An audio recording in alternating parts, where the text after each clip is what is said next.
Yes, you're watching the South Australian Sports Show. Of course, the NBL hopefully up and starting pretty soon, Baz. December, January. So we thought we'd better get the main man, coach of the Adelaide 36ers, head coach Conor Henry joins us. Conor, thanks for coming in, mate. Thanks, guys. Good to be here. Took you a little while to get here, though. Bit of a journey. Yeah, it took about 6 weeks. A couple of weeks in quarantine in Sydney, 2 in Brisbane, and then 35 straight nights in a hotel.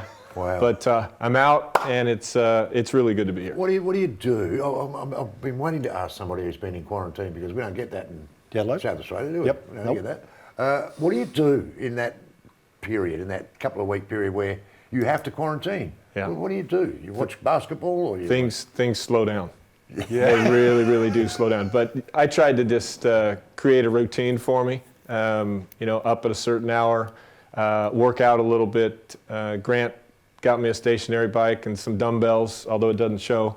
And get a workout in, watch some film, talk to Jamie Perlman, assistant, talk to Jeff, look at our roster, make plans. All right, season's starting here. Whoa, season's not starting there. Just try to stay in a routine. So. Hey, Conor, just for the viewers, because they don't know a lot about you, mate, college basketball at Santa Barbara. Great college environment. Enjoyed your time at Santa Barbara. It's a great university. Great city, great university. Jerry Pym was my head coach, former Utah head coach for over 20 years. Ben Howland, former UCLA head coach, was my assistant. Good 4 years. Scott Fisher and I were on that team, and that's how I know Scott, and that's how I came to Perth 12 years ago. We were in a good conference. Fresno State, UNLV back then, 2 of the powerhouses out west, always ranked in the top 20. Good conference, good basketball. Loved my time at Santa Barbara.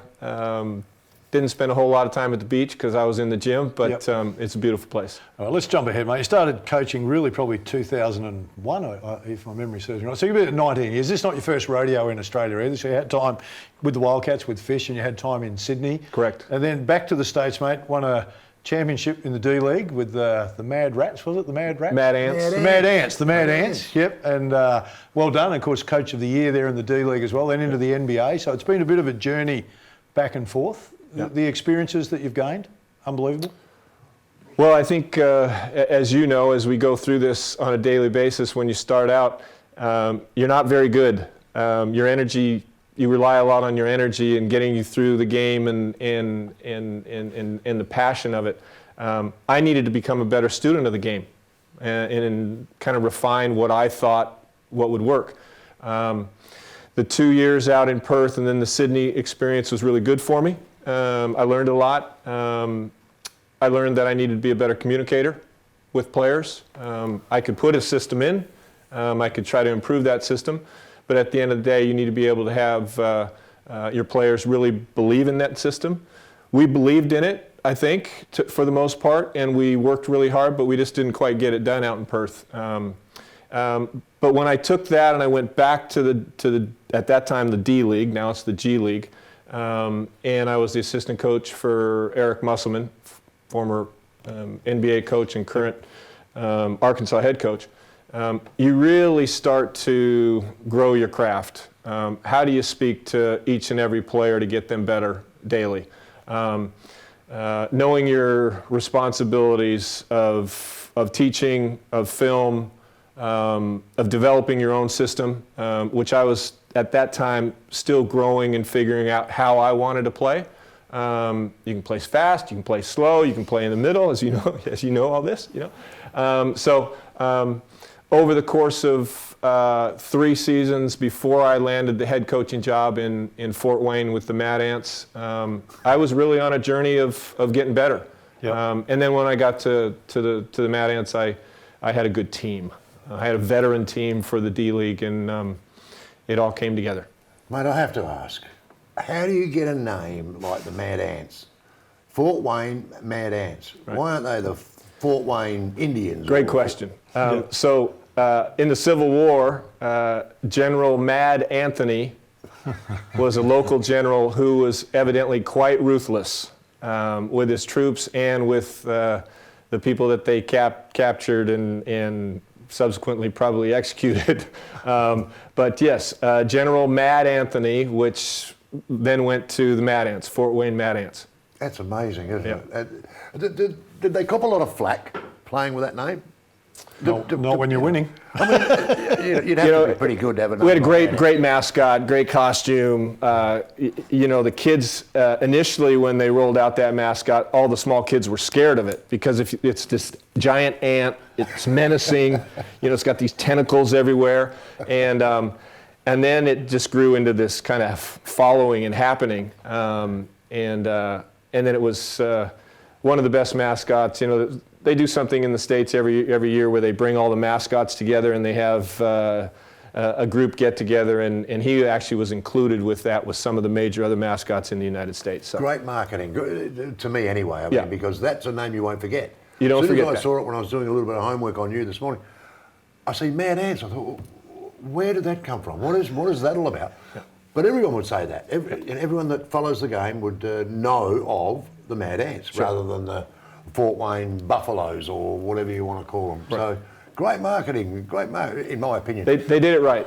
This just makes it tougher for you. You say you're on a learning, you're learning all the time. Yep. Now you've got another problem with the pre-season here at the 36ers not starting on September 1 as originally planned. Correct. It's been put back and put back and put back. How do you control the players? How do you keep the players' minds on the job? Yeah, we've had 3 start dates and we continue to push it back. What I do is I communicate with the guys when I know something. Here's where we're at. We're going to run with this for X number of workouts and then evaluate and see, are we getting closer to a start point, which I think we are. I think it's becoming clear that the season possibly could get pushed back.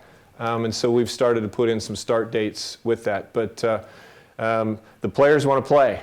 They want to, they want more. The little bit that you give them, they want more. Why can't we take it to the next step? So we're holding back in some of that because we feel like we have to. They've had a really long off season, almost a year before since their last game. So we're mindful of ramping it up too quickly where there's an injury situation, but they want more. Hey, Connor, 3 of the players still in Melbourne, so you haven't really got the team together yet either, have you? Right. No, Josh Giddey, Sunday Detch, and Dan Dillon are all in Melbourne still. The numbers have somewhat slowed down, so we're hopeful that visas and players and people are going to be able to travel from state to state. But we haven't gotten any indication that that's imminent. So each player has their workout. That's come from our strength and conditioning coach. We've provided some with a bike and some with some dumbbells. 2 of the players, I think Sunday and Dan, live within that 5-kilometer bubble. Yep. And so I reached Sunday actually driving over here, and he had just gotten off a run with Dan. So they're training as best they can, and we're hopeful. And you would have watched, coaches tend to, especially when they come to head coach, they watch a lot of film. We tend to see a lot of film. Watch your time from Perth and Sydney back to the States, and the film you're watching now, has the game changed much? Definitely. Yeah. Yeah. What do you see? I think it's faster overall. Now, does faster equate to winning? I don't believe so. No. I believe that you've got to play both ends of the floor and control the pace if you possibly can. Are the players more athletic? In the world game, yes. Yeah. I would think that the players are overall more athletic. Is the shooting better? Well, it's up for a debate. Has the game changed from an inside to out game? Arguably so. There's definitely a lot more threes being shot. I still think that there's a place for the inside game to thrive, and that's kind of how we've structured our roster going into this season. Connor, we appreciate your time, mate. No, it's Absolutely, an interesting time trying to survive, keep the players focused through COVID, and then stay involved with yourself while you settle in. So, all keen to watch the 36ers this year. It's going to be a real exciting year. As soon as the season gets started, get onto your season tickets, get down, support the new coach, Conor Henry. We're in for a ripping year. Stay with us. A bit more to come.